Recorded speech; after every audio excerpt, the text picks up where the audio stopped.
Franchise assemble. Yep. We're talking about the Avengers. Marvel's The Avengers. Our super group. They all drink Dr. Pepper. They eat shawarma. Yep. They get along usually, except for like one action sequence halfway through the movie. And a lot of weird, wild personality clashes. How about that? That's for sure. It's episode 98, everybody. Welcome. This will be the second Marvel coverage that we've done. We're dipping our toes back in. Yeah. We're going to talk about Robert Downey Jr. again. Right. Gwyneth Paltrow makes another appearance as Pepper Potts. Pepper Potts. Anyone else from Iron Man crossing over? Hey, we talked about ScarJo, Iron Man 2. Go check out our Iron Man coverage. That's right. Check out the Iron Man. Yeah. But hey, I'm your host, Daniel Ehrenberg. And I'm your host, Henry Papali. Welcome, everybody. Welcome back. Hey, we're talking about the Avengers. I gotta tell you, these movies are too long. Yeah, I don't want to give an opinion yet. They both are.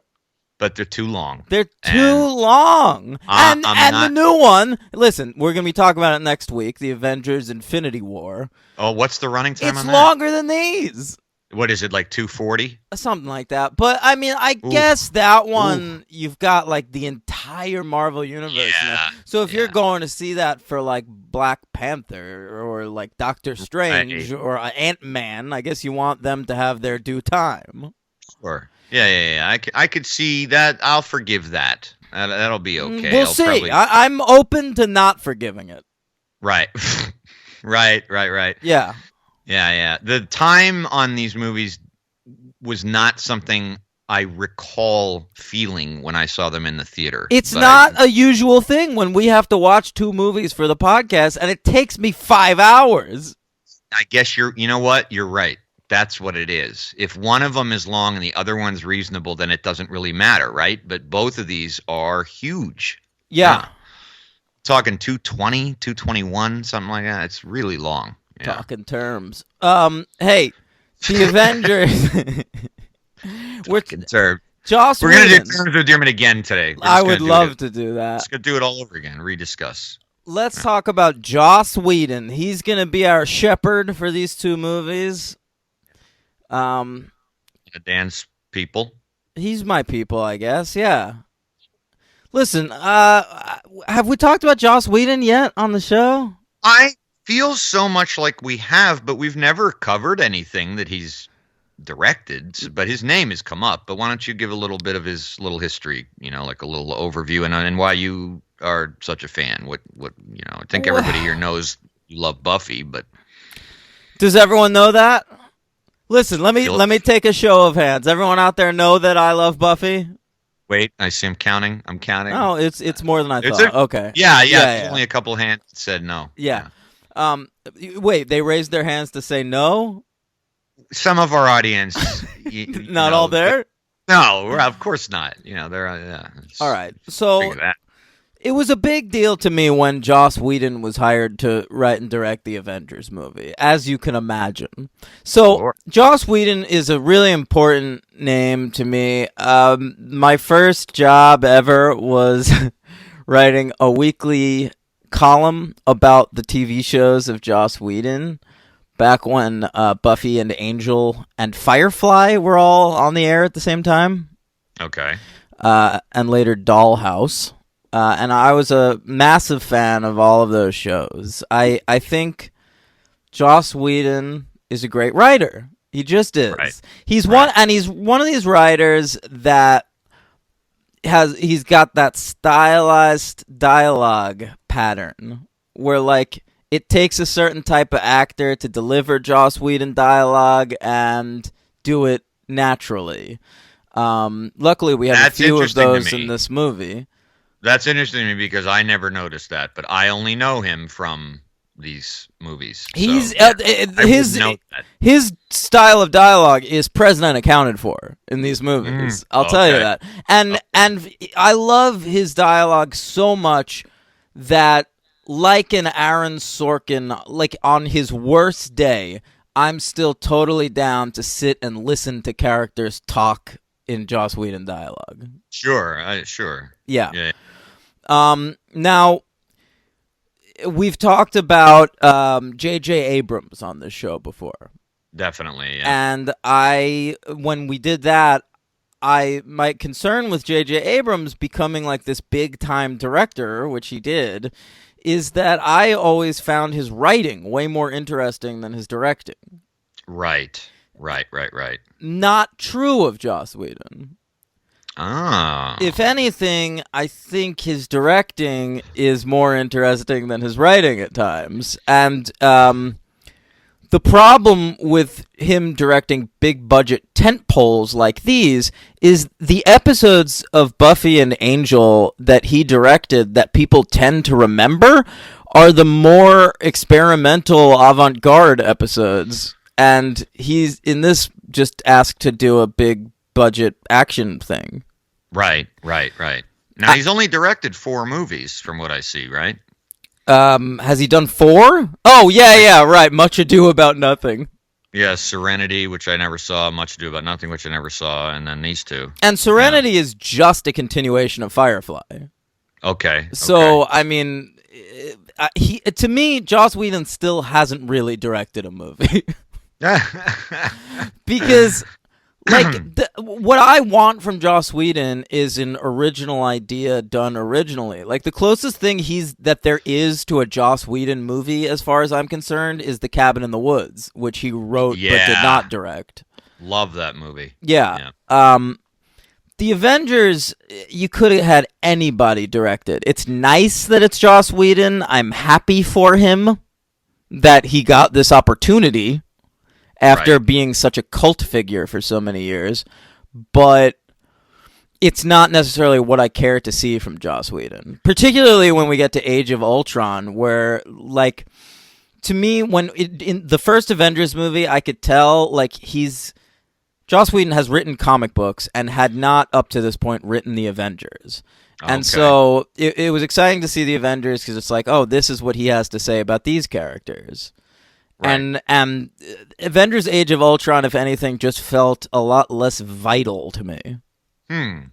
Okay. Not even saying anything about the quality of the movie. It's just one of these movies that only exists because Marvel had it on the schedule. Right, of course. And you don't mean to take anything away from his actual direction of these movies. You're just saying it's not in another. It's not what I want from Joss And Whedon. It's the same thing with J.J. Abrams. Like, J.J. Abrams really hasn't done anything that feels like a J.J. Abrams thing since Lost or Fringe, maybe, I guess. But Joss Whedon is the same way, man. I mean, the last movie he directed is Avengers Age of Ultron. 3 years before that, he had done The Avengers.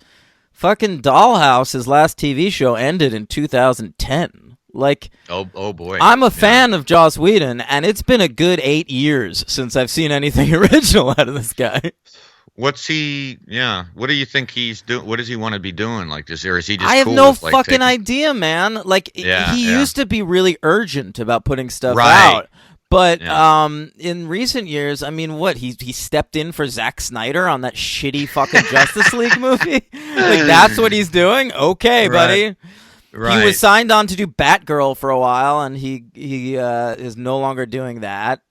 He had a bad divorce. I know that. So that might be affecting him somewhat. Sure. He's very, very angry about politics on Twitter. Like, I don't know what the fuck he does on a daily basis anymore. I think you just named 3 things that probably are contributing to his lack of productivity. Yeah. I mean, imagine he called in for that Snyder disaster. He probably had a lot of, if he cared and tried, he probably had a lot to, like, oh God, what am I walking into here? But I'll do. Well, I also just think, like, he's a nerd. Like, so he's being offered working on a Justice League movie. I don't think he's going to turn that down. Like, he was for years attached to Wonder Woman, and that movie never got made. And so, like, now they're gonna offer him a movie with Wonder Woman in it. Like, he'll do it. Even if he's not even credited. I think he maybe has a writing credit on it. Oh, I didn't know he had anything to do with with Wonder Woman. No. Justice League. Okay, yeah, got it. Yeah. Well, we talked about this off air. I felt his stamp a little bit on that movie, so that ties in with a little bit of how you mean about his dialogue and his style. Sure, I definitely there were lines of dialogue in Justice League that felt like him. Yeah. Not good ones, but they at least sounded like him. I was just gonna say, like, the smarter ones, the funnier ones. Sure. Anything I grinned at, I attributed to him. Mm-hmm. Of course, he was a major. Oh, you know when we talked about Joss Whedon, dude? When? He's the credited writer on Alien Resurrection.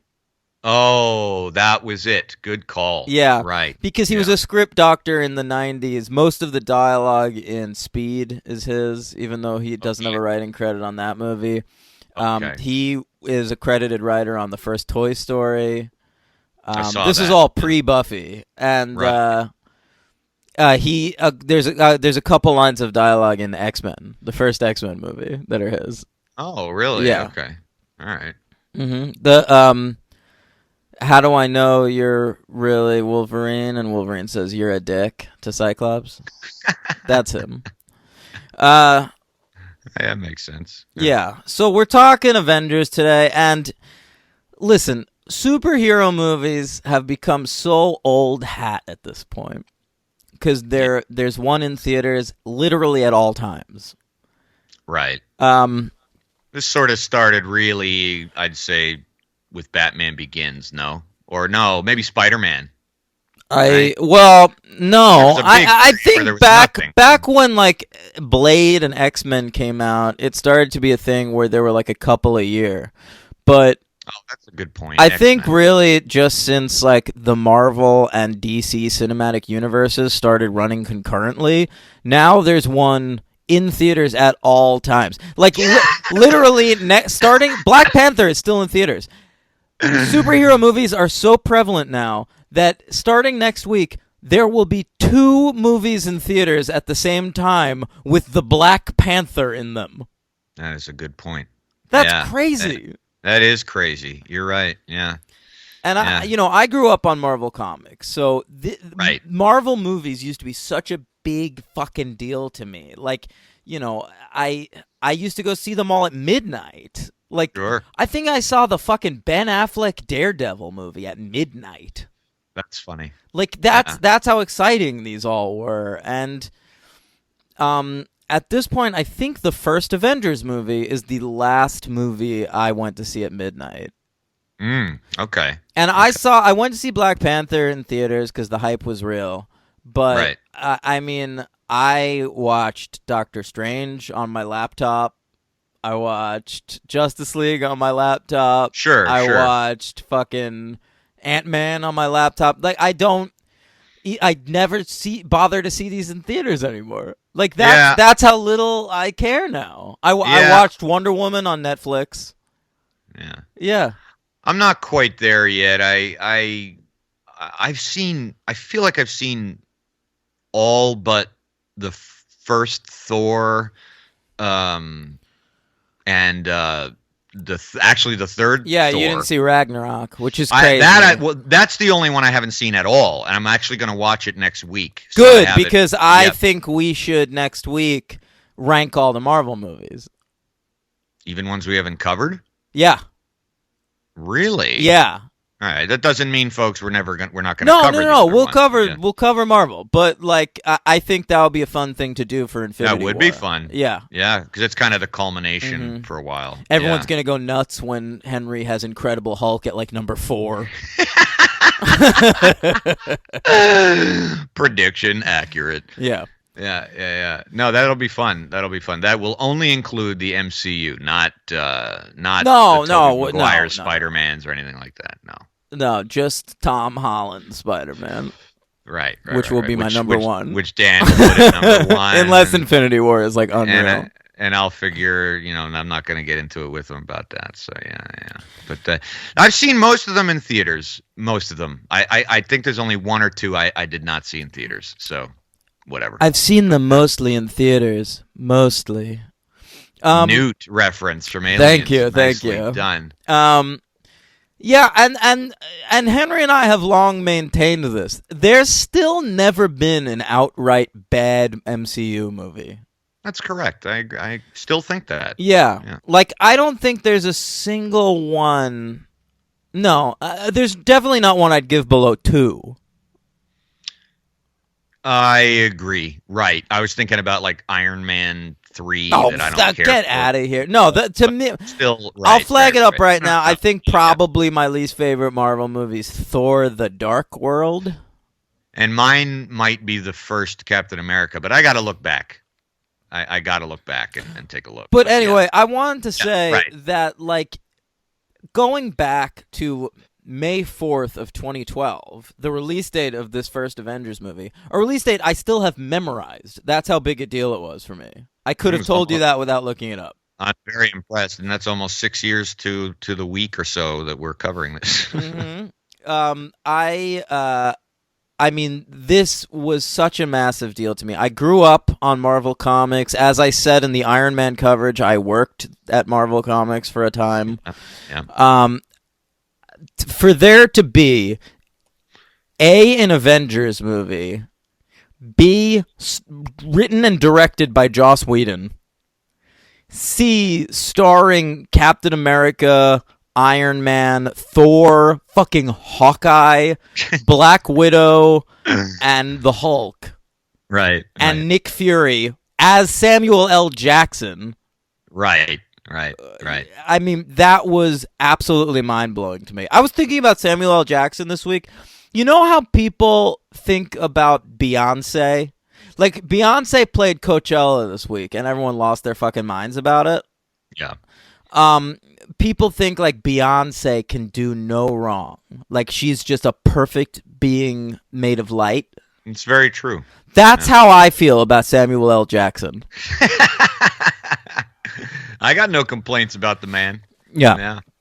He's perfect. I was just reading an article in the Hollywood Reporter about how he was an usher at Martin Luther King's funeral. Wow. I didn't know that. Yeah. Holy Christ. Wow. He's incredible. That's interesting. That is incredible. Mm-hmm. Wow.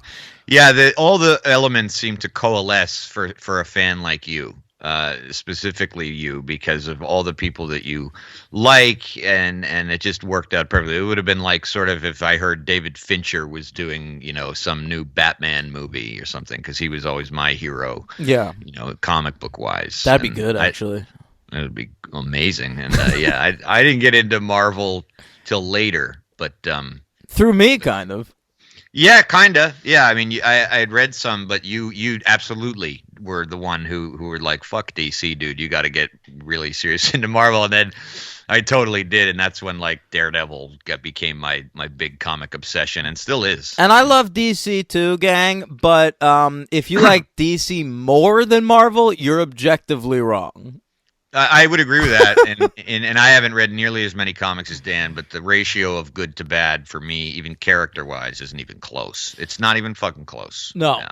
Listen, we just did a Justice League movie, and we had Cyborg in it. Yeah. Get out of here. Jesus Christ, yeah. And I mean, I love Marvel really so much that I never thought I would like a superhero as much as I've loved Batman my whole life, literally, as long as I can remember.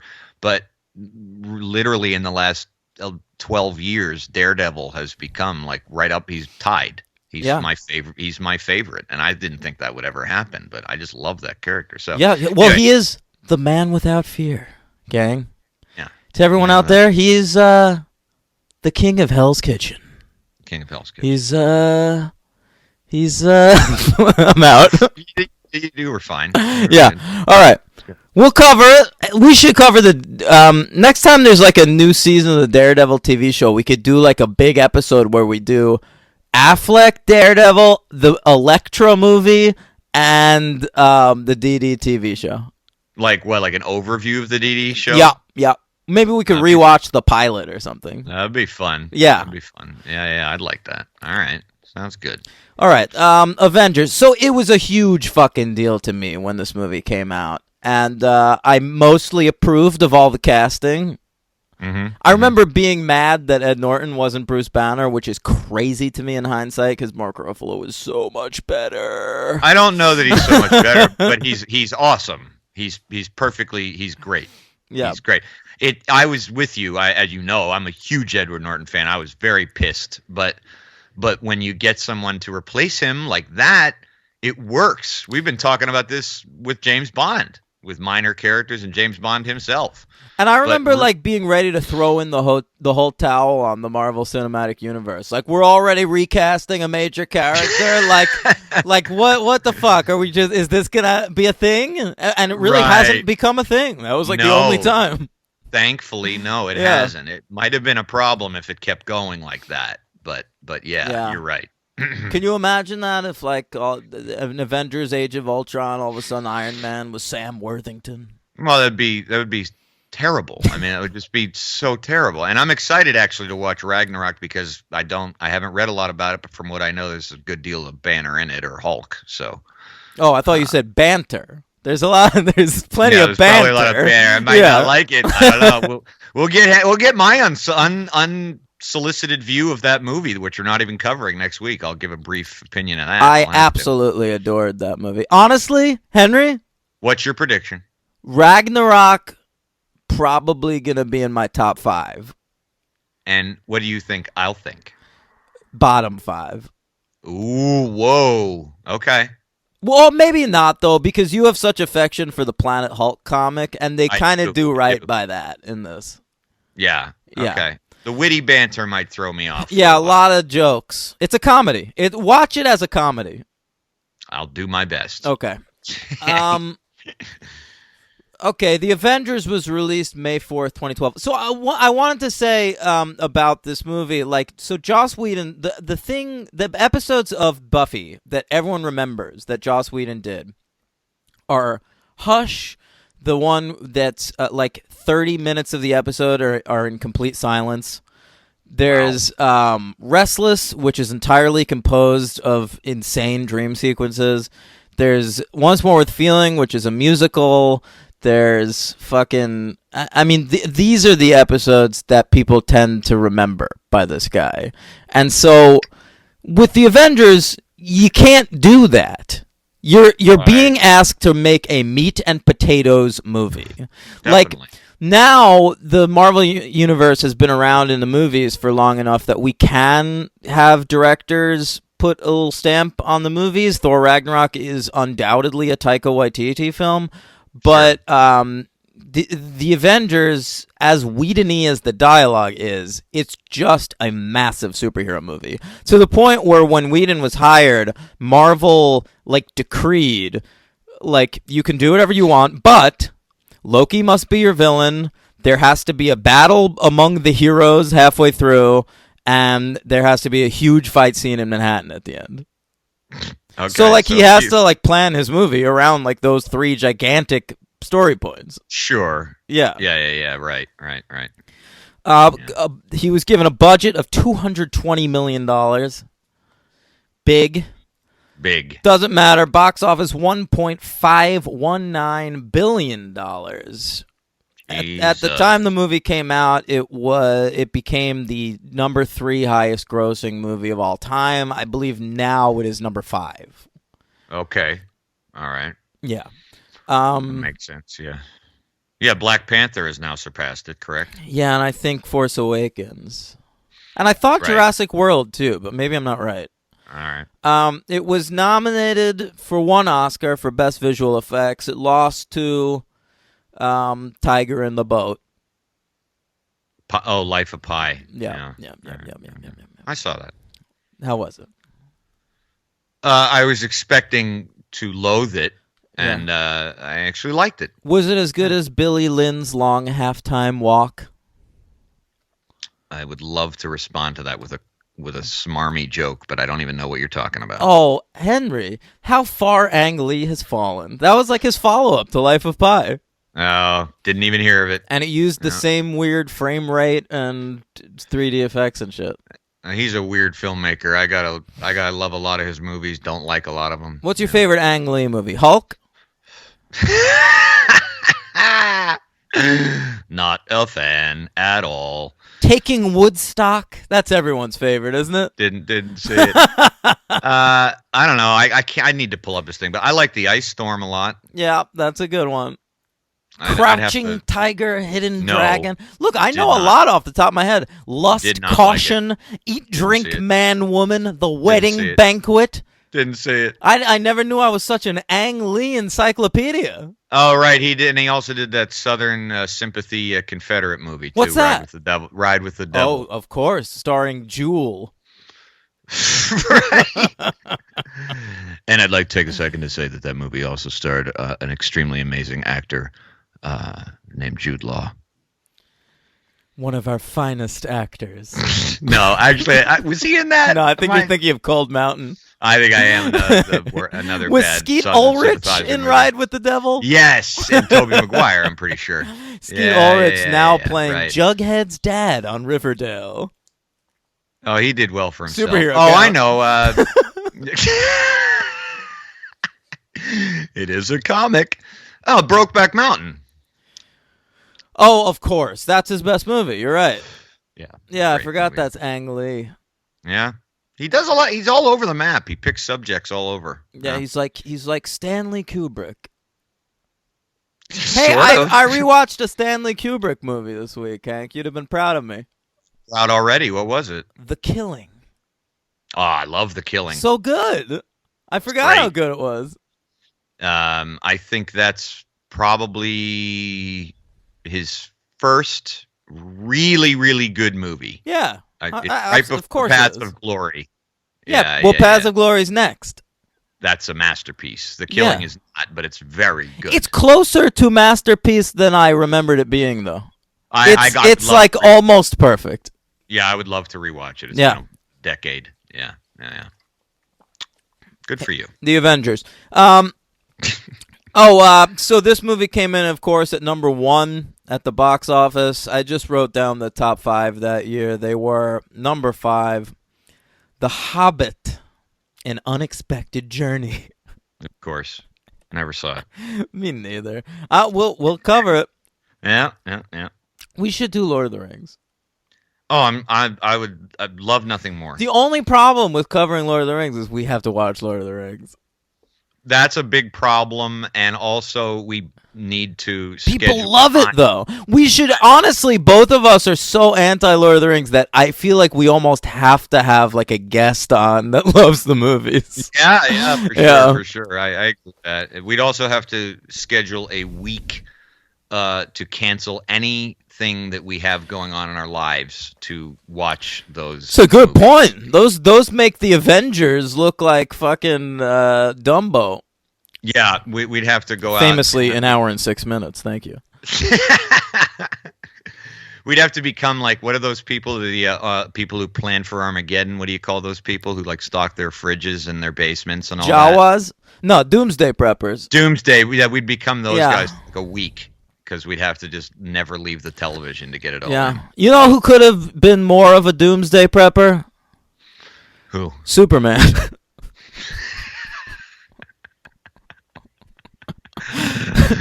Nice. Thanks.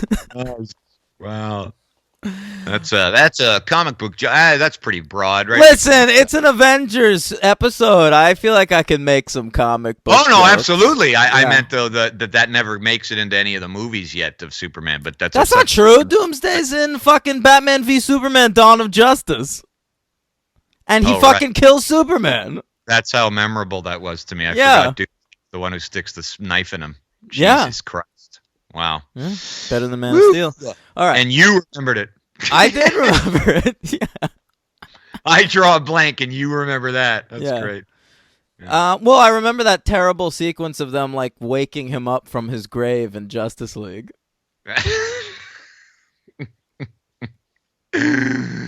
Digital mustache. All right. Yeah, We're- number 4 that year was Skyfall. Yeah. Number How the Skydi Have Fallen. Number 3 is The Hunger Games, which we've covered. Mm-hmm. Number 2 is The Dark Knight Rises, the best Dark Knight movie, and the second best Batman movie. Arguably. Mhm.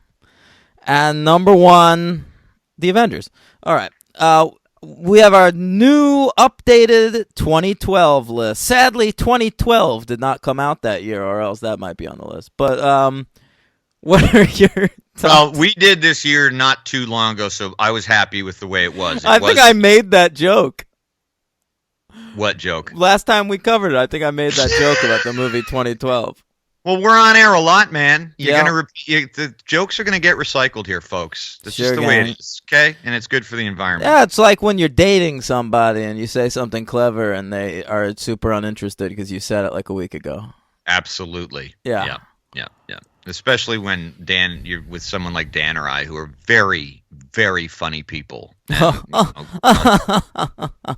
All right, we're very quickly. Let's do our top 10 lists. very quickly. Okay. I just realized we've been yapping already for like a half hour and haven't started Yeah. talking about the movie. Yeah. All right. Number 10 is Django Unchained. Oh, mine pretty low. My number 10. I have problems with that film. Well, I me love too. It. Me too. It's Yeah. it's probably my least favorite Tarantino, but still. Made my list in a good year, so. Number 10 for me is Your Sister's Sister. Great movie. Great movie. Yeah. Ooh, damn it. All right. Could have been my number 9, but my number 9 is Flight. Oh, not on my list. Yeah, I like Flight though. That's good. Yeah, I do too. Zemeckis. Yeah. They make at rehab sometimes they make addicts watch that now. Oh, okay. Yeah. All right. I can see that. My number 9 is Magic Mike. My number 8 is Silver Linings Playbook. Ooh, look at you. You're so mainstream this year. A little bit. Yeah. My number 8 is Killing Them Softly. My number 7 is not mainstream. We've talked about this before. This movie called Smashed. Oh, right. It's a alcohol movie. Yeah. Yeah. My number 7 is Django Unchained. All right. My number 6 is The Dark Knight Rises. My number 6 is This Is 40. Yeah. God damn it. My number 5 is Killing Them Softly. My number 5 is Bernie. Really? Yeah. You really redid your list. That's a very good movie. With Terms of Endearments, Shirley MacLaine. That's And also true. The Evening Stars, Shirley MacLaine. Bernie's a much better movie than both of those. Is it? It's on your top 10. I'm joking.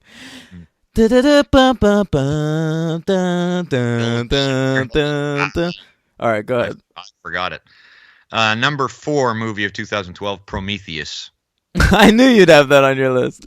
Of course. My number 4 is Moonrise Kingdom. My number 3 is Skyfall. My number 3 is The Cabin in the Woods. Great movie. Mm-hmm.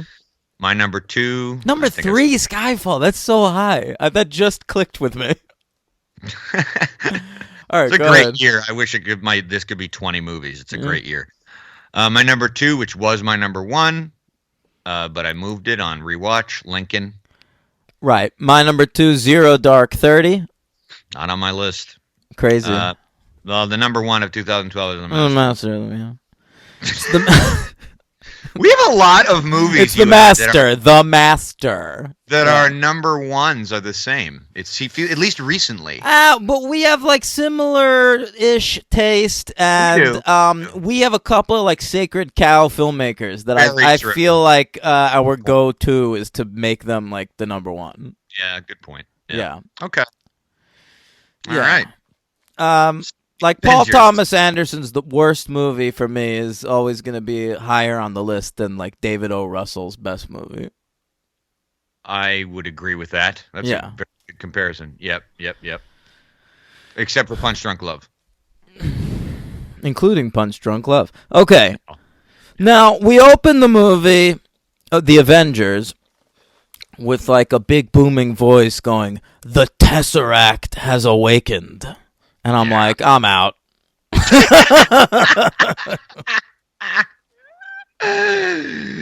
I'm done. I liked it. I don't like this opening. And I also haven't watched these Marvel movies in a really long time, and I could not tell you what movie the Tesseract was introduced in. And that's a weird thing. Similar off air to you, that it was hard for me to keep some things straight in the order of how they happened. Well, the order is fine, but like I didn't even think about like what movies things happen in. It's a weird thing for us to be covering Marvel franchises individually, because it's very clear to me that the executive producers of the Marvel movies would like to treat Marvel as its own franchise. So like we're talking about the Avengers, but we're not covering Captain America Civil War, which as far as I'm concerned is a fucking Avengers movie. I agree. And like we're talking about this first Avengers movie, and shit happens that informs this movie, which is fine. It's a spin-off. But then the next one is Age of Ultron, and I immediately had to think about, oh, shit, okay, we're dealing with fallout from Captain America the Winter Soldier in this. Well, right. I mean, that's what I was saying. It is difficult because, we didn't really plan this to be it like this way. We just did it because Infinity War's coming out. But, like, were we doing our usual per usual, what would have come next? After Iron Man would have been the next one that came out, which was Incredible Hulk. Hulk. Yeah. So there's events happening that, like I think in Captain America the first Avenger, right? That's when you see the Tesseract, I think. Is it? Because I thought it might be Thor. It might be Thor, but I thought you see the Tesseract. Like I thought that was Red Skull. Oh, you might be right. Yeah. That's a total guess, but I thought that's where it was, because it's buried in the ocean. You mean the Red Skull, Hugo Weaving. Your favorite actor. Yeah. I didn't know was an actor. Remember that? Yeah. I always thought he was like a stuntman. Yeah. All right, so the Tesseract, whatever. We meet our villains. It's going to be Loki, and he's Tom Hiddleston, and he's fucking great. He really is. Man, the Marvel can cast, can't they? They really Have they ever fucked that up? Well, it's grown on me, but I mean, the only thing I can say is that rewatching these, I still think they could have gotten a better Captain America. Here's the thing. I don't know if I feel that anymore. I don't feel that way anymore, but watching this first Avengers movie, it reminded me that I used to feel that way. Yes. I think, if anything, it's just that Chris Evans is the right guy for the role, but it took him a couple movies to figure it out. I totally agree with that statement. Yeah. By Winter Soldier, I think he's fucking Captain America. I agree. I agree. And I even felt the difference between the two Avengers movies. I did too. I don't. It was not an Edward Norton, Mark Ruffalo situation where one just fell right in. Henry, I have breaking news. What's that? Vern Troyer is dead. Don't laugh.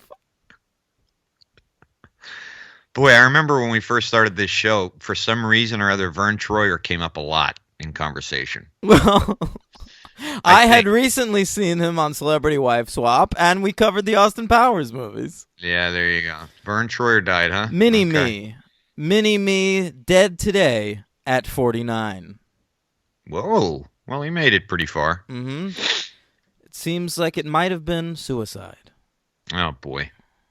Well, that sucks. Sorry. Okay.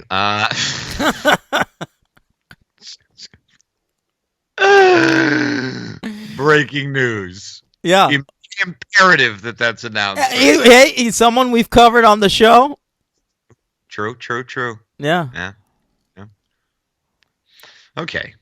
Henry. So Cap grew into it. Yeah. So like I do think Chris Evans isn't quite Captain America here, and part of it is because it's an Avengers movie, and Captain America is such a massive character. I always go back to, like, my Captain America has always been informed by this one line of dialogue from...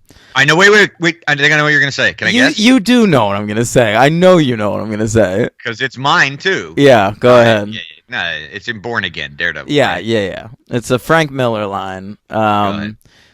saying Captain America, a man who has a voice that can command a god and does, referring to Thor. I just gave myself chills saying that out loud. That's how big a fucking nerd I am. It's one of the greatest panels I've ever seen in a comic book. With the lightning bolt and shit. Oh my God. And so you do always think of Captain America having this like booming voice and like this presence that just Chris Evans just didn't have at the time. Yeah. I used to think of Cap as John Hamm.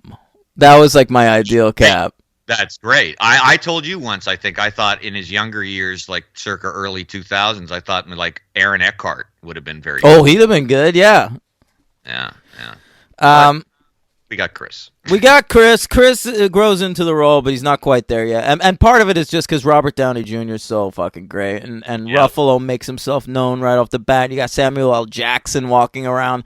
That it's weird that like the leader of your team is Chris Evans. Well, that's right. And plus, don't forget Chris Hemsworth, who's a great Thor. Hemsworth is great.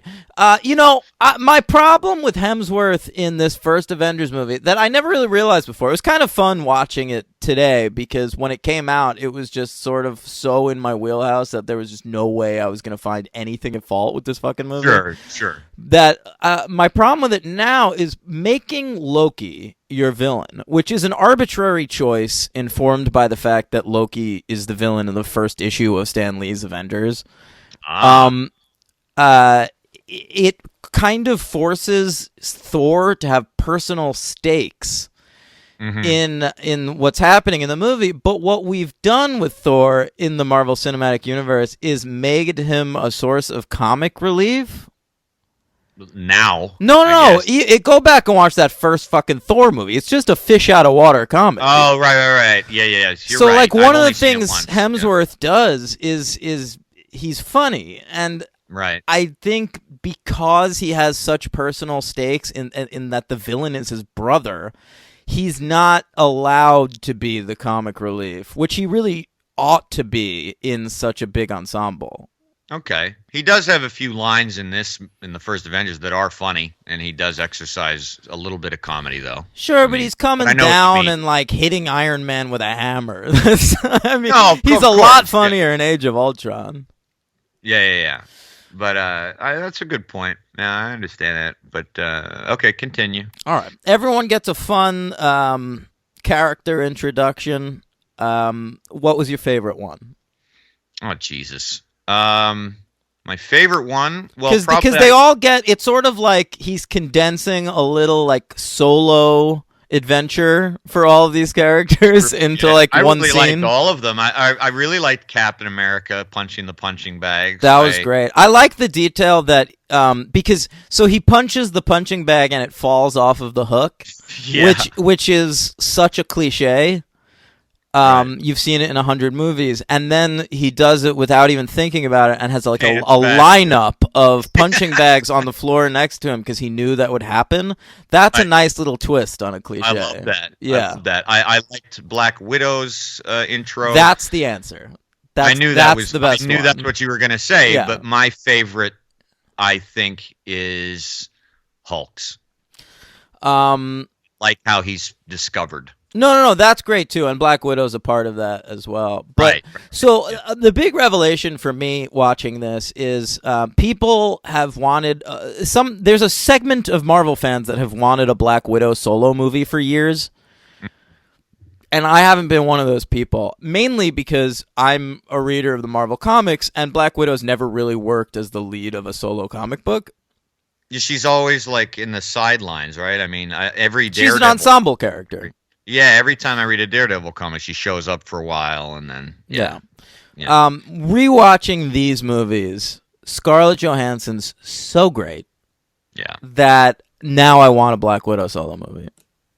She could do that. She could fucking do it. She could carry it. Yeah. No, And now that we're experimenting with genres and shit, you can make it like a spy movie. Yeah, that's true. Yeah. And toss Ruffalo in there because they have a nice romance. They have good chemistry. The Black Widow Bruce Banner love story doesn't really start until Age of Ultron, and I remember thinking in that movie that it came kind of out of nowhere. Hmm. but they have a lot of scenes together in this They first do. Avengers movie, and they have immediate chemistry. In the scene you're talking about, where Black Widow goes off to find Bruce, Right. like they sparkle a little bit, I agree. mm-hmm. I agree. Yeah. like a Twilight vampire. Yeah. All right. All right. So that's the intro to the characters. We get a little Hawkeye. Oh, Hawkeye! Come on, we gotta talk No, about but it. I did like the line. No, we got definitely a lot to say about that, his treatment. But I did like the line where Fury asks Eric Selvig, Stellan Skarsgård, Sure. where is Barton? And he goes, he's up in his nest. It's all right. It's okay. I do think Whedon has a good ability to sort of like get to the heart of characters in like very few words. Yeah. I mean, the most famous of this in this movie is that great moment where Mark Ruffalo's, as Bruce Banner, the secret about me is I'm angry all the time. Oh yeah. Yeah. So I mean, Hawkeye does get a couple of those, but we're 5 minutes into the movie, and this is his first movie. He has not been introduced before this, except for like a cameo in Thor. Shut up. Was that just a cameo? Yes. Sorry. I don't remember if it was just a cameo. I Trying to call me out, motherfucker. I didn't mean to. I actually didn't. I misremembered. I thought he had like a bigger role in Thor. We see him. I don't even think he has a line of dialogue. Oh, I don't know. Okay. Yeah. So he's being introduced as a member of the Avengers. He needs a proper introduction. What we're doing is we're mind controlling him 5 minutes into this thing, and I wrote it down. It is over 90 minutes into this movie before we actually meet the real Hawkeye. Is it that long? Yes. Wow, because I thought about writing it down, and then I was like, what's the difference? It's probably just like 45 minutes. It's probably not as long as I remember it being. That is stupid. 90 minutes. Mm-hmm. Yeah. And part of the problem, it must be said, is Jeremy Renner. Oh, tell me why. I think with the right actor in this role, you can have that character sort of reinstate himself into the plot in a forceful way, and Jeremy Renner just doesn't. He's not very good. That's interesting. And Hawkeye is a character that based on comic books I definitely believe could sustain a solo movie, and I don't think Jeremy Renner as Hawkeye could. That's interesting. I never knew what to make of Renner's performance. I mean, I guess I always just kind of felt it was fine, but like it's such they make in the movie. He's such a blank slate, literally for 90 minutes that I was just like, it wouldn't matter what actor, but you could be right. I mean, who do you think would have been a cooler, more, a Hawkeye that would have, off the top of your head? Off the top of my head, and this isn't even necessarily who I'd cast, but I just read an interview with this guy. How about Jeffrey Dean Morgan? Oh, interesting. Very different vibe. I would want way more badass. That's a little too badass. Maybe it's got to be someone with like a working man vibe, like a gruffer kind of vibe. You know what I mean? Yeah. I'd have to. Hey, how about this? Aaron Paul. That would be cool. A little young, but who cares? That would be interesting.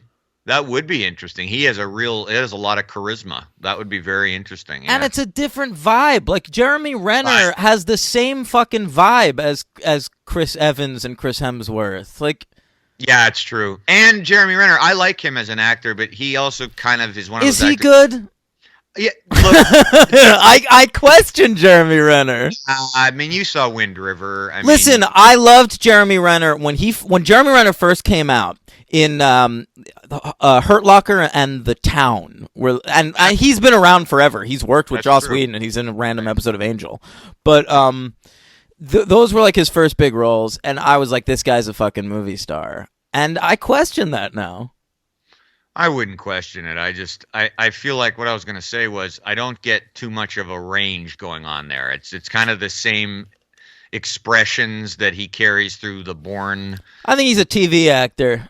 He carries the same expression. He's a TV actor being asked to be a movie star. Yeah, he carries the same expression through each movie, and sometimes that role fits him, sometimes it doesn't. So I'll say that. He's my LVP. What? He's my LVP. Oh, is he? Yeah. Not mine. You're gonna. Well, I don't know what you'll think of my LVP. We'll see. But okay. So essentially, let's just blow through this plot because who cares? Listen, it's Loki. He's the god of mischief or whatever. He's Thor. Or the other. Right. Well, he's not looking for the other. He's working with the other. That's what I just said. Oh, working. yeah. The other is played by a Joss Whedon actor named Alexis Denisof, who was in Buffy, Angel, and Dollhouse. He's a real Whedon regular. And I think he's the best actor Joss Whedon has ever worked with, and he is totally wasted in this movie. You can't tell who it is. No, it doesn't matter who's playing this role. Doesn't make any difference. Yeah, he's under pounds of makeup. His voice is being like digitally weirded. Yeah. It's a nothing performance, but like I guess it's nice that he's in this. I don't know. Right, totally. Yeah. There are two Joss Whedon TV actors in this movie, and Whedon gives them both like a combined 10 lines. It's a bummer. Yeah. The other one is this guy Enver Yokaj, who plays like a cop during the battle at the end, who's like, "Hey, get everyone this way." Yeah. Well, both those guys. Spoiler alert! Coming up in my superhero count later. Oh, okay.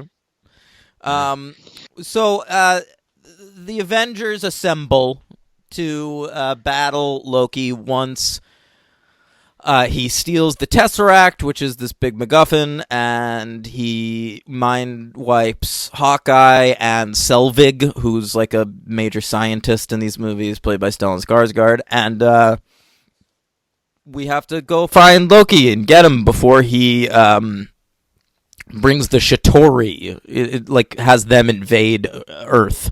They're like a big alien race introduced by Mark Millar, I think, in the Ultimates, which was like a new take on the Avengers. Okay. That was the comic that introduced Black Nick Fury, which we're also using here. Oh, okay, right. Yeah. So, you know, halfway through the movie, the Avengers have differences and they fight each other. And well, I love one of my favorite scenes at the time, and still is their initial encounter on the Quinjet, or not the Quinjet. What is it? The helicarrier. Bait. The helicarrier. I love that scene. I love all the dialogue. I love the scenes between Ruffalo and Downey alone. That's what I want more of in this movie, is just the characters yapping to each other, because that's what Whedon's great at. I agree. Those are great sequences, and but I remember thinking at the time when it was over, I was not enthralled with the movie when I first saw it. I mean, I don't know if you remember. I do remember my opinion. That. I remember liking it more than you. Yeah, I liked it, but I felt. And I remember being disappointed by this because I tried for years to push Buffy on anybody. Like in our group of friends, like nobody really watched Buffy, and I would get made fun of for being so into Buffy and Angel, and once Whedon got hired to write and direct the Avengers, you were like, I was like, oh my god, everyone's gonna see this movie, and they'll be able to see how great he is. That's funny. Yeah. I just remember thinking a lot of it was too. Actually, what a lot of people said about the ending of Man of Steel and a lot of Batman versus Superman. Batman v Superman, Dawn of Justice. Right.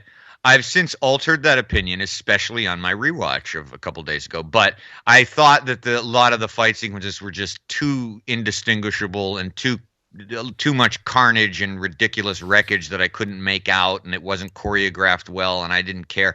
And I didn't feel that way at all this time. Well, it is a lot of destruction, rampant, but it's well done. It's well choreographed, because one thing Whedon loves to do, and this has been through his entire career, he likes to cut as little as possible. And so I love in the action sequences, you're able to follow things really easily. Like, you are. Yeah, you're just moving between characters and seeing what everyone's doing.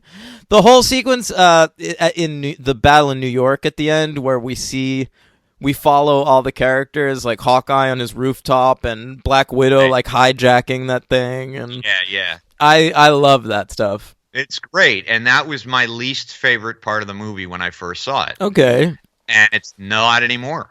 I mean, I think it's totally solid. No, my least favorite part of this movie is easily the confrontation between like Thor, Iron Man, and Captain America in the woods. Really? Yeah, I don't like that. I think it's really generic setting. It's so like I like it's so fucking lazily done. It's so clear to me that this was like something Joss Whedon had to have in the movie. Really? And the production designer and the art director like put no thought into doing this. Like to me, it's like this, having these characters just like razzle each other on a mountain or whatever. It's like the superhero equivalent of like a 90s action movie, like ending in like a steam factory. Okay. I liked it. I thought it was cool, and I actually liked the location. I thought it was very Sleepy Hollow-ish. I thought it was cool, and I can't fail to mention that we do get. I don't remember if it's not his first appearance, but maybe in full action gear. Tony Stark is Iron Man's first appearance, flying in with a little bit of AC/DC. Shoot to thrill, yeah. I thought of really you. cool. We're only like a year or two removed from Iron Man 2, so like we're still associating Iron Man with AC/DC, and I was kind of into it.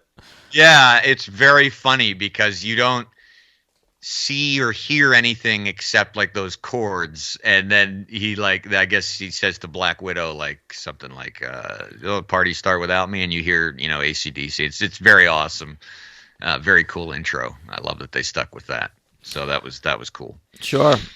So indeed the invasion happens. Loki, the Chitauri comes through a big portal above Manhattan, and there's a gigantic fight, huge war between the Avengers and the Chitauri, and the Avengers win. Yeah, very true. I mean, that's basically the movie. That's true. No, you're right. I mean, interspersed with some really cool stuff, a lot of cool it's fights. not a criticism. It's 2 hours and 20 minutes. Yeah. It's a very light plot.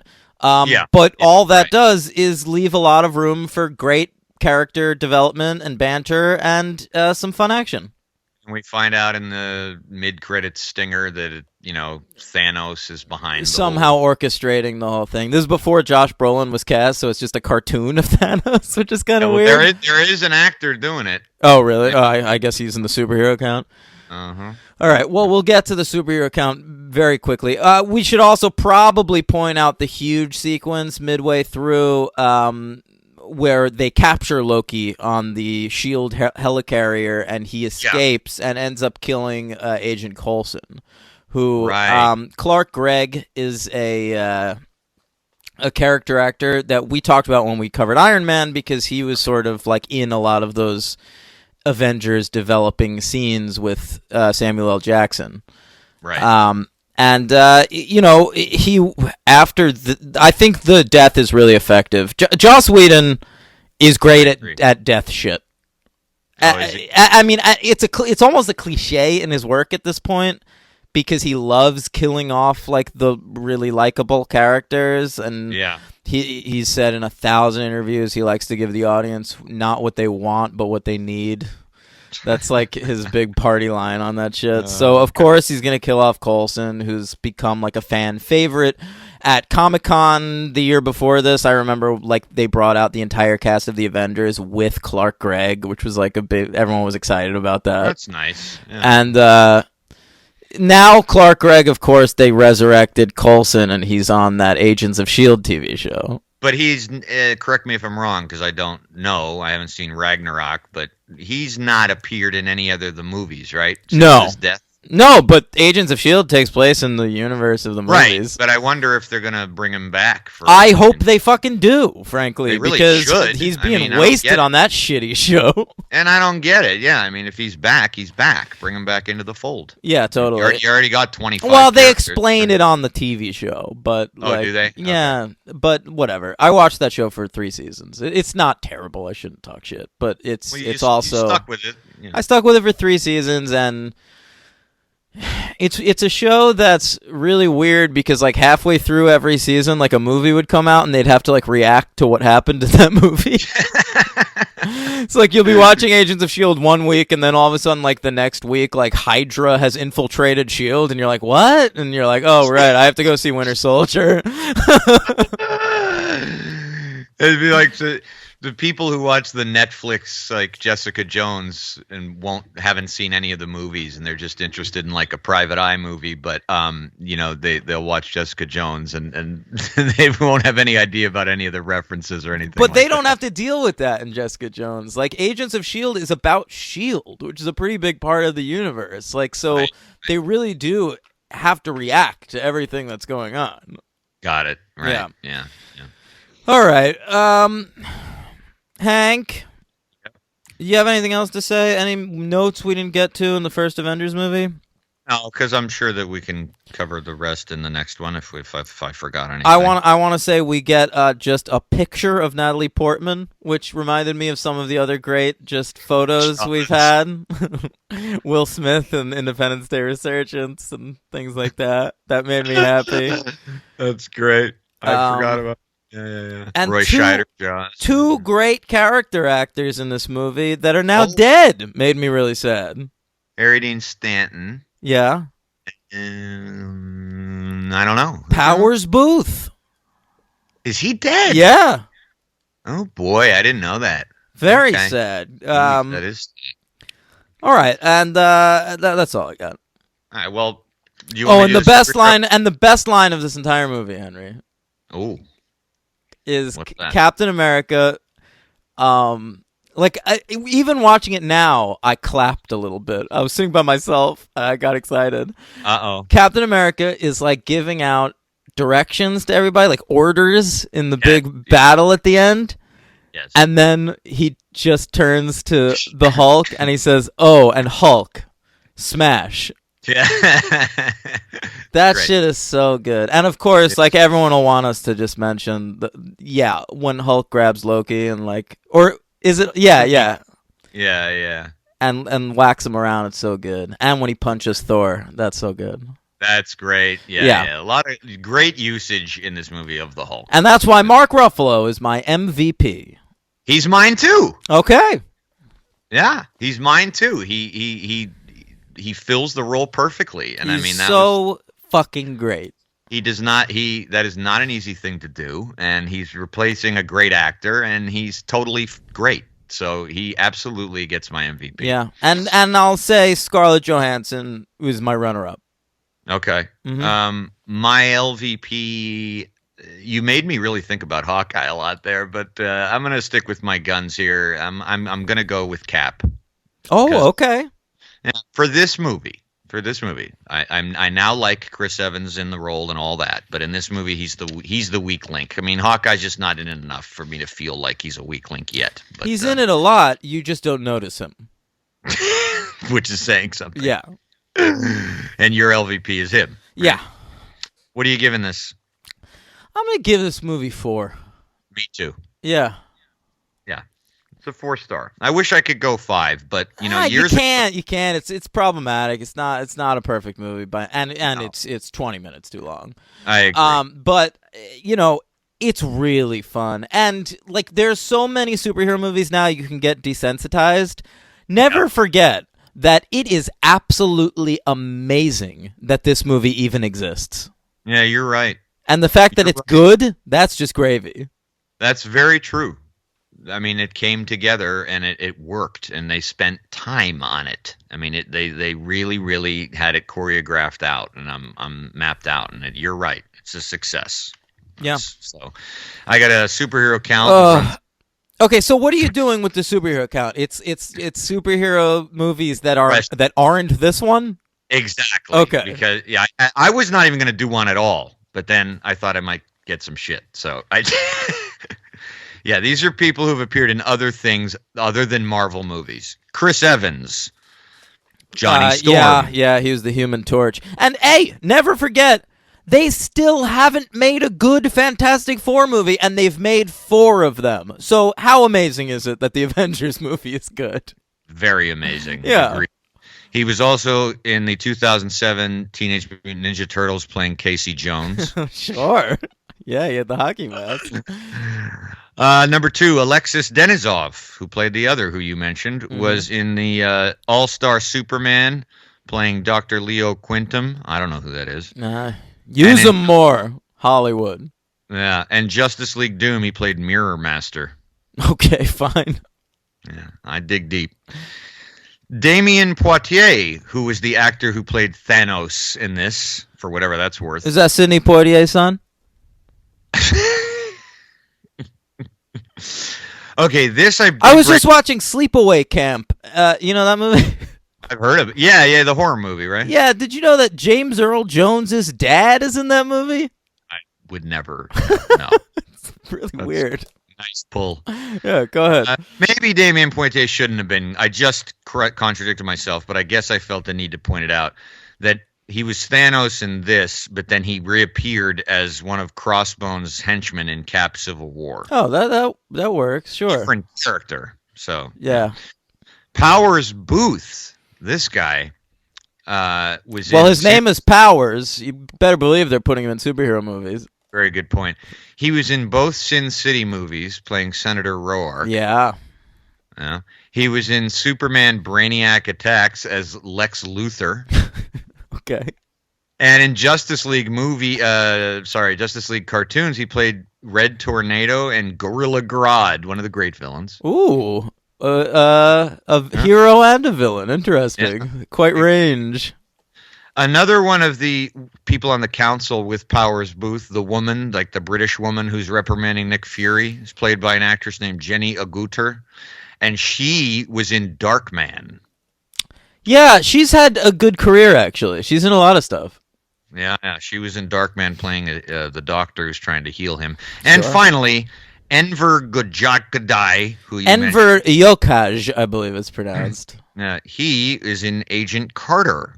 Yes, Sergeant Daniel Sousa. He's really good on Agent Carter. Very, very likable. He's like, he's got like a gimpy leg, I think, or something, and he's like a love interest of Agent Carter.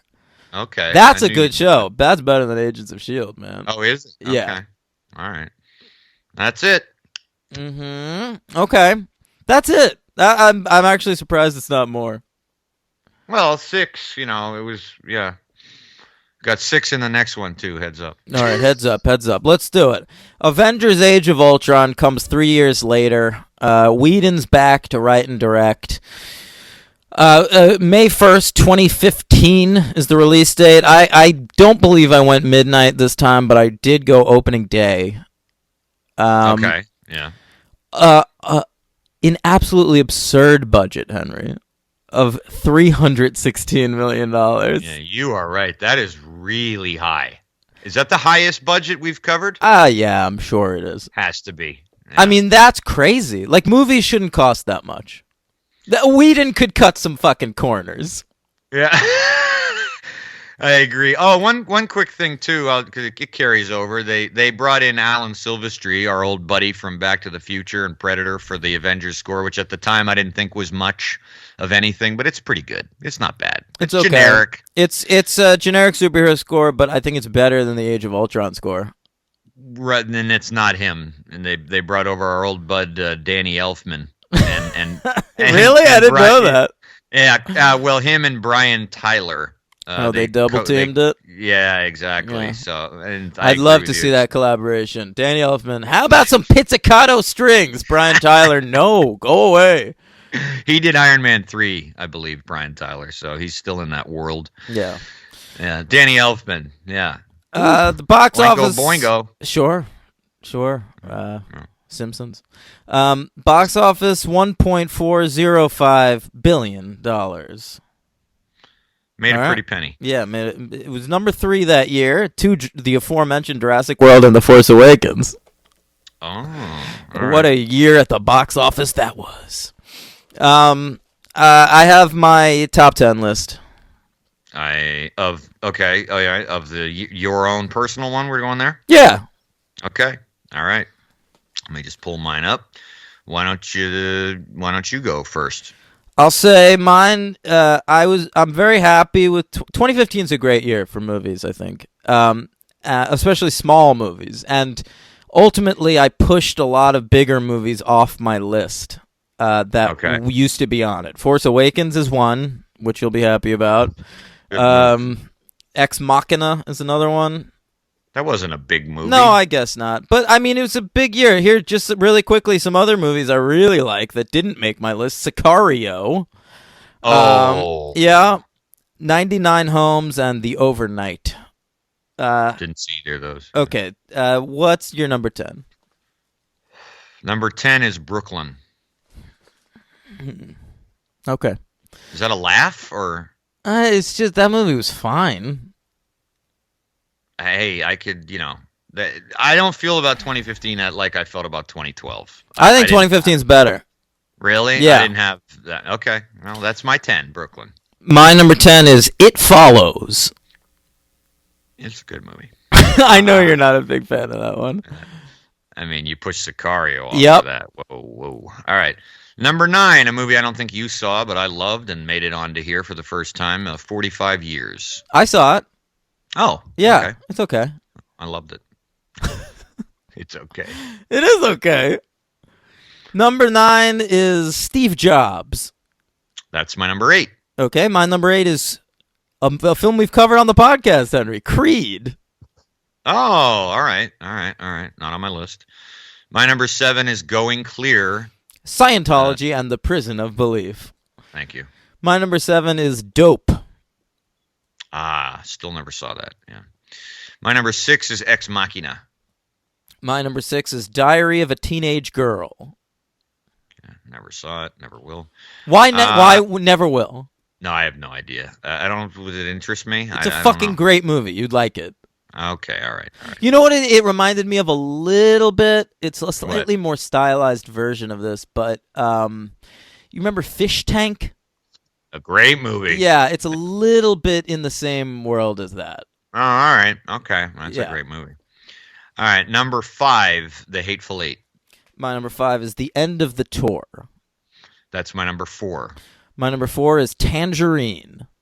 Still never saw it. It's on my queue. Mm-hmm. Number 3, Mad Max. Fury Road. Yes, sir. That's a great movie, too, and it's not on my list. Yeah.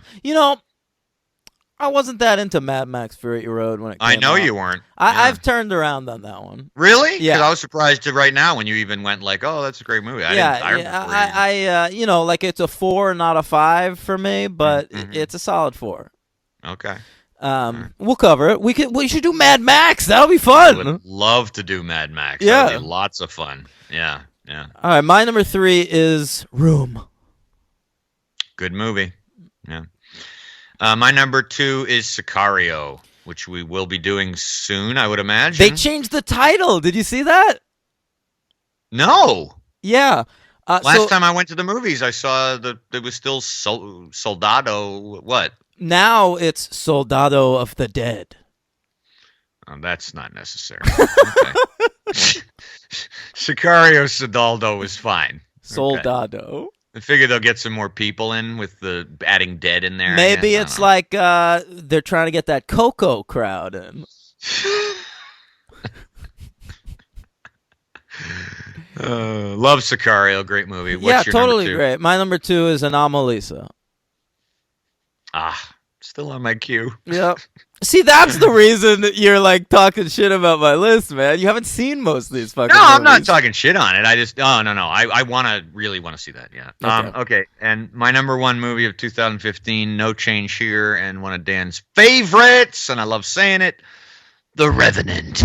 Oh, right. I forget every time because it doesn't even seem like a viable option for me. Like it's such a piece of shit. Well, oh my god! Full disclosure, you'll find this interesting. We were talking about Best Picture winners last week. Terms of Endearment's better than The Revenant. Okay. Full disclosure, I was under the wrong impression. For probably the first time we've ever done this show, the entire time I was watching Age of Ultron, I thought it was 2014. So I redid my 2014 list, and Dan, you will be thrilled to know that my number one movie of 2014 is no longer Birdman, or the expected virtue of ignorance. Thank you. It's not my number one anymore. Can you tell me what it is? Do you want? Okay. Yeah. Who knows when we'll come around to 2014, right? I altered it up. The number one movie I put is Locke. Oh, which I have not seen. Yeah. Yeah. I liked the reorder. Number one. I think I got to see it now. It's not a great year, 2014. I really went through it hardcore, and I actually didn't change any movies, but I rearranged them completely. Yeah. Okay. So Locke is my number one. It's a lock. All right. It's a good joke. Nice. Man. Great. All right. Avengers Age of Ultron. We're using the title of a comic book by Brian Michael Bendis and Brian Hitch, but we are not using the plot. Avengers Age of Ultron in the comics is sort of an alternate universe story. Like, what if Ultron really did take over the world? But we're just introducing Ultron in this movie, and he's an artificial creation. I remember thinking it was very weird that we were using that villain, because he, in the comics, is really connected to Henry Pym, Ant-Man. He's the one that created Ultron. And so I didn't really know why we were introducing Ultron before Hank Pym, but we're just going to have Iron Man do it. It's sort of like when in X-Men The Last Stand, we were like, let's do the Dark Phoenix saga, but instead of having her lover, Cyclops, be the one that has to kill her, let's just have Wolverine do it because he's the most popular character. Okay. All right, sure. We're kind of doing that. Okay. All right. I didn't know any of that. So, I mean, I knew the X-Men thing. I didn't know this part. Okay. All right. So we're having Tony Stark create an artificial intelligence named Ultron, who goes on to attempt to take over the world, because that's what we do in these movies. Ultron is a giant robot with the voice of James Spader. Yes. And I got to tell you. Oh, here it comes. I remembered not liking James Spader in this. Mm-hmm. I love him, though. I'm glad. I think he's such a good villain. I'm relieved. I don't think Ultron worked. Listen, and Ultron is a character that I've never really thought is a great villain. We're pulling from like years and years of Ultron stories in these movies, and I've never been a huge fan of the character. He's not a favorite villain of mine, and this movie did not change my mind. But James Spader is he's allowed to go full Spader in this fucking movie. Oh, absolutely. I mean, he's performing Ultron like Ultron is fucking Robert California from The Office, and it's really weird and cool. Yeah, absolutely. You're absolutely right. Yeah. They let him off the chain, and it speaks a lot to James Spader too. That it's just his voice, and he's very effective. It's a performance. I think they motion captured him. Okay, but all right. They went full Andy Serkis on this baby. Yeah, but I was gonna say Andy Serkis. You could. I think he probably did a lot more. Andy Serkis goes full out. Ironically, Andy Serkis in this movie as himself for once. Right. As Claw, a character who later gets reused in Black Panther. That's right. Mm-hmm. But yeah, I didn't feel or know at all that there was any physicality of James Spader in this, but the voice was good enough. But Yeah. I still found the villain pretty weak. Well, he's a robot. He's my LVP. Oh, he's not mine at all. Okay. I feel like has a robot ever been a really compelling villain? I don't know. I That's mean, a very good question. I guess the answer is Battlestar Terminator? Galactica because the robot becomes sentient and they're human and they're monotheistic, which is interesting. But I mean, in Terminator, I mean, I guess but everyone's a fucking robot in that movie. Well, Terminator is also very different because he's kind of he's like a hitman with no agenda or emotions, and Ultron is like a mixture of Tony Stark's personality. I tend not to like superhero stories where the heroes create the villain. Because it's like at a certain point we're just eating our tails. Yeah. That's interesting. Yeah, sure. And it leads to some good drama. There's some nice conflict between Robert Downey Jr. and the rest of the Avengers in this movie, but it doesn't really add up to a lot. I think Age of Ultron is a perfectly good, solid Marvel movie, but because we're getting all the characters together in these Avengers movies, I think you really need to have a reason for it. And I think Age of Ultron could just as easily have been an Iron Man movie. He's like, if anything, like Civil War, Captain America Civil War makes way more of a case for itself as a fucking Avengers story than this movie does. That's interesting. Yeah. I mean, I guess this was like the inevitable follow-up, right? And they got the whole gang back together, adding a few faces, right? I mean, we had War Machine, we had Vision. I have something to say about all that. Uh-oh. Listen, we're using Don Cheadle as War Machine, which is great, and he's great in this. Yeah. And the best sequence of this entire fucking movie is the scene where they're all like having a party. I knew you were going to say that. That shit is great. Because it's just characters I love that talking. Sequence. I don't think his scene in it is the best part. I think the whole thing is great. No, that's what I'm saying. Like that whole sequence works for me because that's what Whedon's good at. That we're having just characters be character specific and talking to each other and same thing we said about the first one when they're on a helicarrier. Absolutely. Yeah. And Cheadle's great, and all the characters we're bringing in from previous movies work for me. Do we do that with anyone else? Falcon comes in. Falcon, yes, absolutely, and that worked for me too. Vision isn't in yet, but Henry, this movie introduces 3 new characters. Yes. 3 new heroes. 3 new heroes. Okay, you got the Vision, played by Paul Bettany. Yeah. You've got Scarlet Witch, played by Elizabeth Olsen. Yeah. And you got Quicksilver, played by Aaron Taylor Johnson. Is that his name? Yes. Henry? Yes. None of them work. I disagree with that. None of them work. I think that Vision and Scarlet Witch work. I think Quicksilver's a throwaway. Scarlet Witch, huh? She's fine, dude. I think Elizabeth Olsen's a very good actress. Oh, yeah? You like that Russian accent she's doing in this movie? Not in the scene where she's rushing her dialogue. It says, "Get everybody out of here because we got to get going." Did you catch that? I caught every time she slipped up, which is on really? almost every line. Really? Yeah. Yeah, that's your thing, though. Yeah. Oh, she is garbage in this movie. Just garbage. And I like Elizabeth Olsen as an actress. She's really good. And I remember hearing that Elizabeth Olsen was playing Scarlet Witch and being excited because I had just seen Martha Marcy May Marlene, and she's fucking fantastic in that. Yeah. But, man, does she not work in this. I don't agree. And to the point where I know Infinity War is coming out this week, and I'm like not excited to see these characters again. Well, you don't have to worry about Quicksilver. Because he gets killed off unceremoniously in this fucking movie, which I'd forgotten. And that's amazing.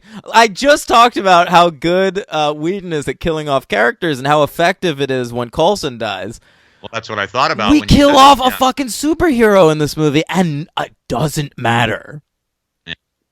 And part of it is just because, like, we're not given anything to care about in the entire movie. Like, are we supposed to care about his, like, relationship with his sister because he has one line of dialogue, like, I'm 12 minutes older than you?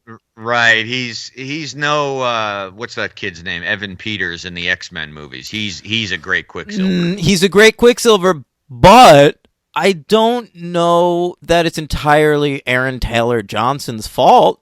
Scarlet Witch and sure. Quicksilver are entirely fucking underwritten in this movie. Yeah, he is, because Aaron Taylor Johnson's a pretty good actor. I mean, Yeah, he's kick-ass. He'll be in your superhero count. That's right. That's right. And he's also in Nocturnal Animals, if you Yeah, recall. yeah, he's really good in that. He's like evil in that. Yes. Yeah. So yeah, you're probably right. Well, I didn't. Yeah, I don't think I said, but I didn't. So we gone through Scarlet Witch a little bit. What's your issue with Vision? Is it Paul Bettany or what's going on? First of all, the Vision is another character that I've never loved from the comics because he is a robot. He's a creation of Hank Pym. And he's got like a weird, like the thing that makes the Vision interesting in the comic is his relationship to the Scarlet Witch. Okay. But we're gonna go ahead and not give them any scenes together in this. Yeah, right. We don't get to that till like Civil War. Do we even get to that? I don't remember. I was conflating when I was watching it, waiting for a particular scene with them in the kitchen, and then I remembered, no, that's in Civil War because they're on opposite sides. Oh, that makes sense. But and Paul Bettany's okay. I think he comes out mostly unscathed, and even has a couple of good. I think the Vision works the best of the three of those characters, but he's mainly just a fun character design that doesn't really add much. Oh, he's Daniel Ehrenberg's Boba Fett. He is. He's kind of the Boba Fett of this movie. He's more of a Jango Fett, to be honest. Jango. Ouch. Yeah. Okay. All right. Didn't bother me. I was fine. I was fine with it. I will say, when I first saw this movie, I really loved it a lot. And I think one of the main reasons I loved it was a lot of the Iron Man stuff and the Hulk stuff and their big fight that they have, which still I don't like that. Yeah, I still really liked it. I thought it's very bombastic, but there's something too bombastic. It's my least favorite action sequence in either of these two movies. That's interesting. Yeah. See, the reason I'll come back to it, like I said in the first one, is that I still admire, and I have two MVPs for this movie. I admire Whedon in his ability to direct with clarity. I mean, there's a lot of That's absolutely true. Yeah, I mean, I kept thinking of all the carnage in, again, Justice League and all the DC movies. I mean, and they're just so poorly done, and it's just like loud, and you can't see anything, and it's just innocuous nonsense. And in this one, it's just, for some reason, I don't know, Whedon is able to make these things work. And Henry, what country does that battle take place in?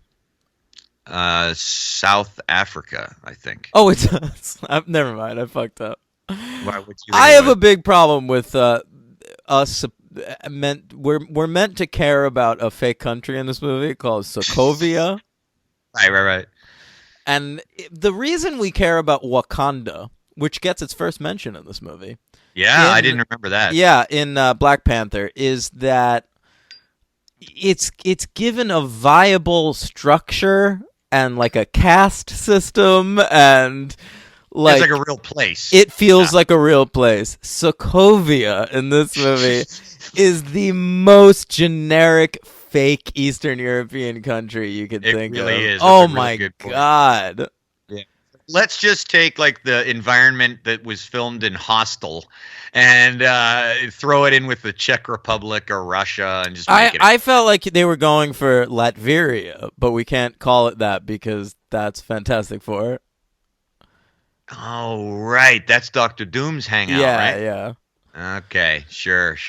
So that whole country's in peril the entire movie, especially in the third act, and I'm like, just let them all die. They're not real. Yeah, no, the Hulkbuster sequence takes place in South Africa, if I'm not mistaken. We're not 'cause calling it Hulkbuster in this movie. We're calling it Veronica for Archie reasons. right. Yeah. Was that a dumb question? Is that also a reference to Bruce Banner's love interest, Betty? Yes, because Okay. Veronica is the opposite of Betty. Right. That's what I Mhm. thought. Okay. All right. I thought. Oh, so they Have don't. we ever seen Liv Tyler again in these movies? No, she just. We haven't seen Hulk have any. I mean, they've gone a different route. Well, for sure. they decided Black Widow is going to be his love interest. Yeah, now. and I think Natalie Portman's gone too, right? Yeah, come on. That never worked. Ah! Let's bring Kat Dennings back. Where's Kat Dennings in these movies? I would have liked to have seen Natalie Portman return. I like it when the high-profile stars keep going in these things. I think it's refreshing. Me I think too, it's cool. but Marvel has not done a good enough job about caring about its female leads. Oh, okay. I really think that. I think Gwyneth Paltrow, Natalie Portman, all these characters are expendable, and they're still fucking doing it. If they did a Doctor Strange sequel and Rachel McAdams wasn't in it, would anybody notice? I didn't even remember who you were going to say. I forgot she was his love interest. Yep.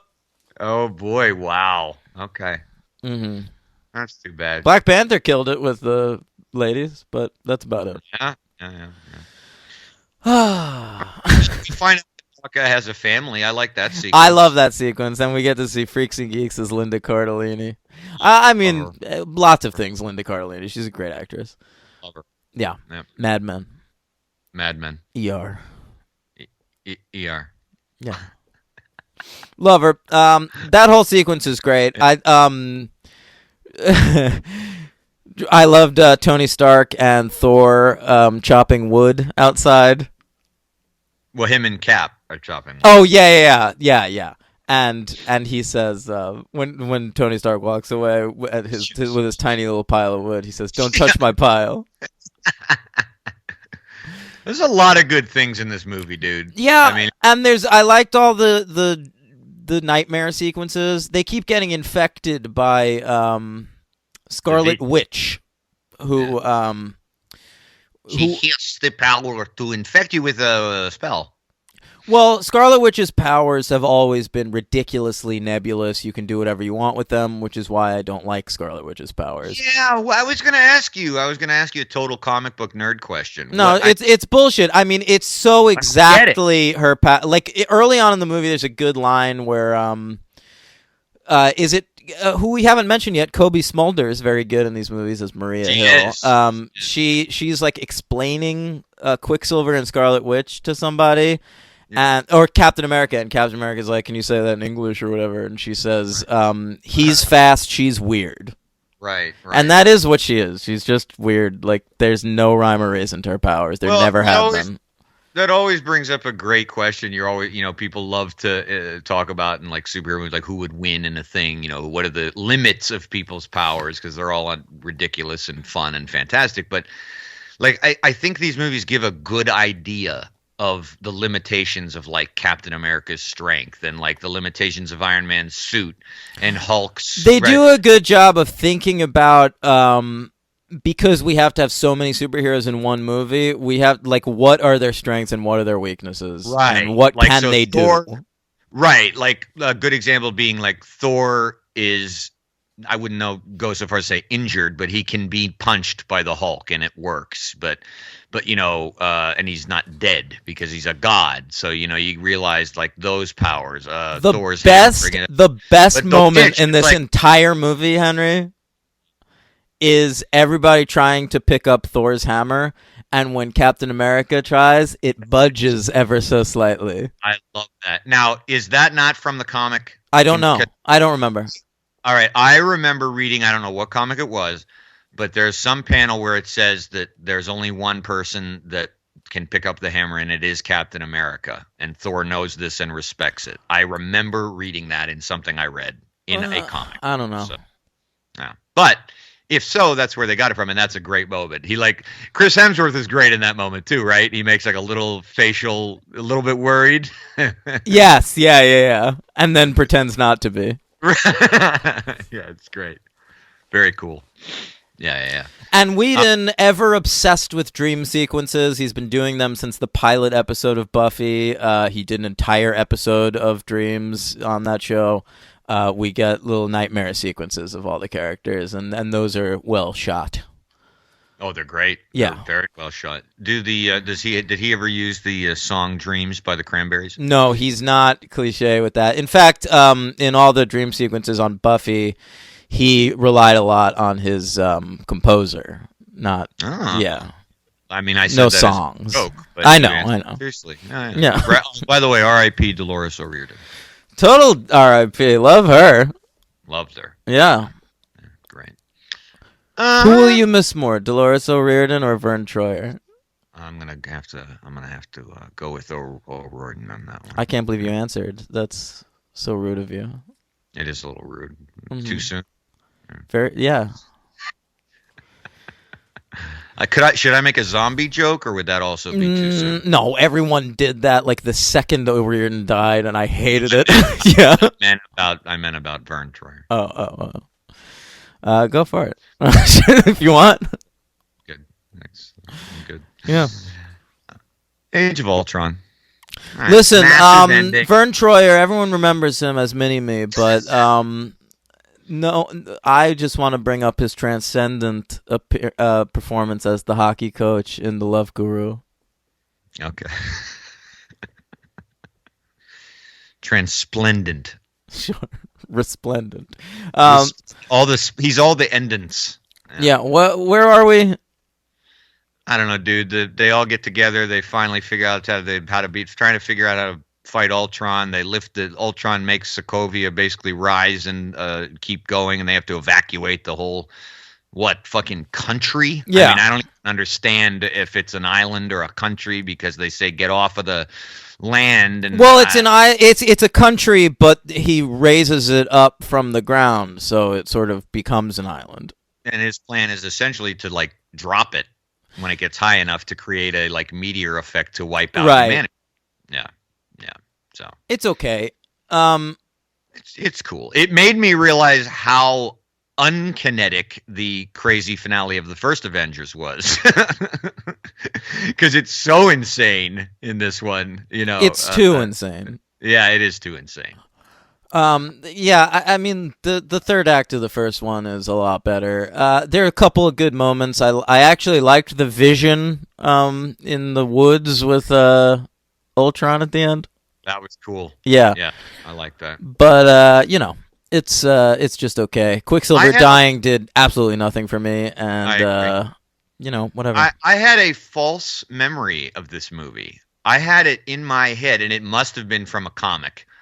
I could have sworn there was a mid-credit scene or towards the end where we saw Mark Ruffalo as Bruce Banner, not Hulk, piloting the Quinjet into outer space. That is in the movie. That's not a post-credit sequence.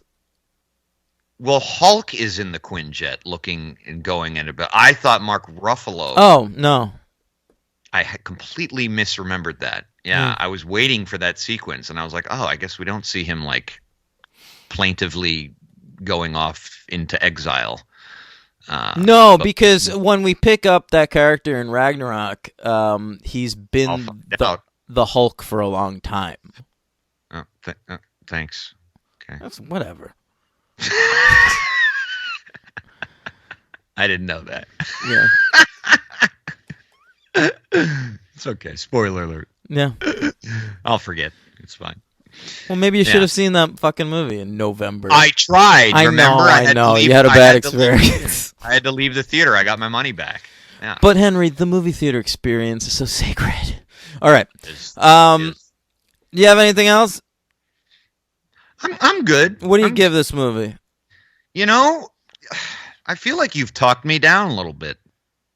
I was gonna give this a 4 because I thought there was enough good stuff on it, but I'm thinking I'm leaning towards a strong 3, depending on what are you going? I'm giving it a 3, but you can feel free and give it a 4. I think that's a viable grade for this movie. I think I'm gonna stick with my 4 because it really is very entertaining, and I you know what else I'm sticking with a 4. I just looked at my notes. One of the reasons I'm sticking with a 4 is because My MVPs of the movie are Downey.